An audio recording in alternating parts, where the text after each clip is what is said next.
पवार साहेबांचं नाव आमच्या सहकाऱ्यांनी घेतलंय डायरेक्ट. हो, हे आंदोलन मराठा समाजाचं आहे, कोणत्याही राजकीय पक्षाचं नाही. आणि फडणवीस साहेबांचं नाव का घेतात ते पहिली एक गोष्ट लक्षात घ्या. 105 आमदार जे महाराष्ट्रात आले ना, हे मराठा समाजाने निवडून दिलेले आहेत.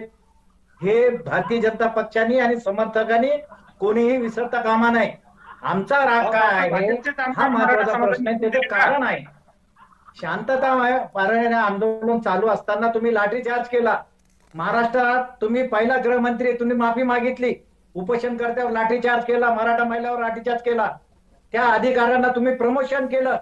त्यावेळेस लिहून दिलं की अंतरवाली सराटीचे गुन्हे माफ करणार, परत घेणार. आजपर्यंत गुन्हे वापस घेतले नाहीये. आणि जिथे जिथे आंदोलन होईल तिथे मोठ्या प्रमाणात गुन्ह्याची नोंद चालू झालेली आहे.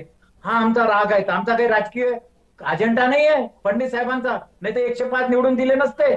आणि तुमचं असं म्हणणं असेल तर मग 105 ची संख्या भविष्यात कमी होऊ शकते.